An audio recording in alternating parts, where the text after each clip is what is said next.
doigts. La satisfaction sexuelle dans le mariage est une dette. Et il y a des hommes ici, vous avez des dettes. Des dettes d'1 mois, des dettes de 2 mois, des dettes de 3 mois. D'autres, vous avez des dettes d'1 année. C'est pourquoi ta femme est tout en colère. Comme quelqu'un qui lui a pas payé la dette. Tu vois, quand quelqu'un vient auprès de toi te demander la dette, tu vas me payer la dette, tu vois comment ils sont nerveux. C'est pourquoi ta femme est nerveuse comme ça. Elle te répond mal, elle parle mal, elle met trop de piment, trop de sel. Toi tu dis c'est quoi? Tu as la dette, papa, tu as la dette.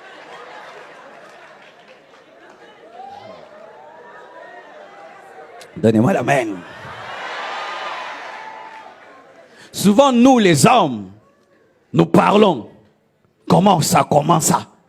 Mais les femmes, surtout en Afrique, en Europe, elles parlent. Mais en Afrique, surtout à l'église, une femme insatisfaite a peur de dire à son mari, je ne suis pas satisfaite. Et beaucoup meurent dans leur cœur. Et beaucoup même feignent l'orgasme, font semblant de connaître l'orgasme. Et quand le mari lui dit, c'était comment? Ah, oh, c'était bien. Mais dans ce cas,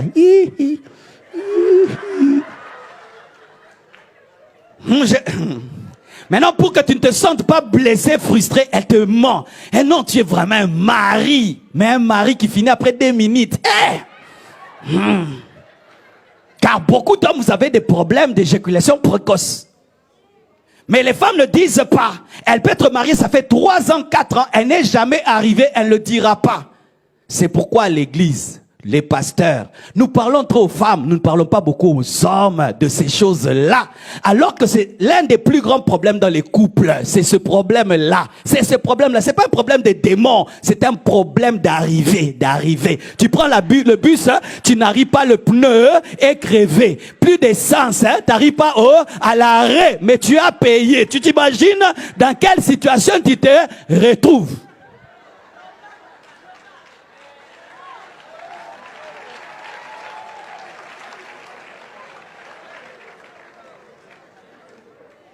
C'est pourquoi un homme doit bien manger. Papa, il faut manger. Et bien manger. Et savoir quoi manger. Et il faut faire du sport. Et si tu as un problème dans ce domaine-là, aie l'humilité de voir un autre homme lui dire tu fais comment. Et voir même des médecins. Et vous les garçons, chaste, converti à l'âge de 10 ans, marié à l'âge de 30 ans,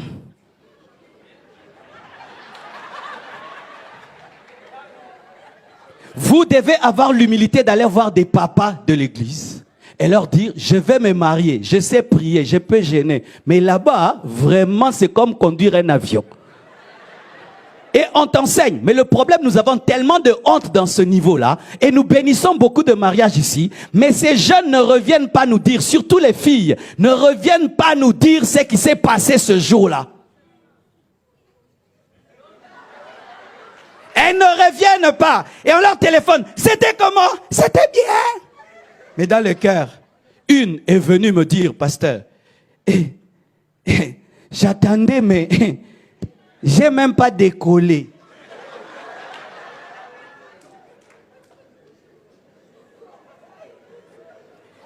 Un homme doit donner ça à la femme. Un homme doit donner ça. Si tu ne donnes pas ça, tu as une dette. Plus qu'une dette d'1 million de dollars. C'est pourquoi ta femme est en colère, elle te répond mal, et tout. Mais comme c'est une Africaine, elle ne peut pas te dire parce qu'elle ne veut pas te blesser. Elle te répond, et toi tu commences, j'ai maintenant ma femme, les démons attaquent ma femme. Ma femme vraiment est très attaquée. C'est toi l'attaque, tu l'attaques. Et maintenant quand tu viens vers elle, elle ne veut pas. Oh, ma femme ne veut plus. Mais parce que, même si elle veut, tu ne feras rien.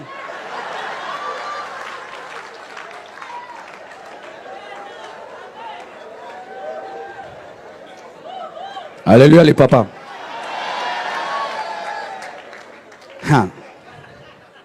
Un homme peut te parler de tout. De son business qui ne marche pas. Il peut te parler de tout. Des affaires qui ne marchent pas. Mais venir te dire qu'il n'arrive pas à être un homme avec sa femme. Ah, les hommes ne le font pas. Et les hommes dans leur orgueil, ils meurent en secret. Ils meurent en secret.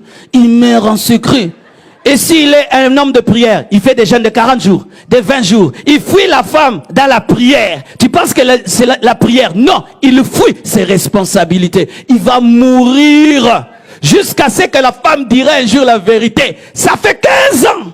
15 ans qu'il n'y a rien eu. Oh, je suis pasteur. Ça fait 21 ans. Je sais ce que je dis. Je sais ce que je touche. C'est pourquoi, mon frère, si tu es célibataire, tu sens que tu n'es pas normal, ne te marie pas. Va d'abord être soigné. Parce que l'homme, même s'il n'est pas marié, il sait s'il est vivant ou mort. Comme nous en Christ, il n'y a pas dans les fiançailles, on ne vérifie pas. Les païens vérifient. Amen. Hein? Une fille païenne va vérifier. Mais nos sœurs en Christ ne peuvent pas vérifier. Et beaucoup d'hommes dans l'église, vous savez que vous êtes impuissants, mais vous vous mariez quand même. C'est de la méchanceté. Et vous comptez sur la virginité de la fille. Comme vous ferez rien et nous ne faisons rien en Christ, vous cachez ce grand secret et c'est dans le mariage que la femme découvre. Et puis, mais toi tu étais comme ça. Mais tu m'avais jamais demandé. Ça, il fallait que je te demande.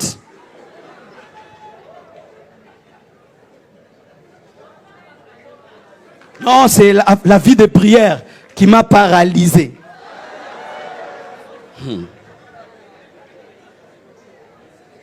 Jésus donne la joie à l'église.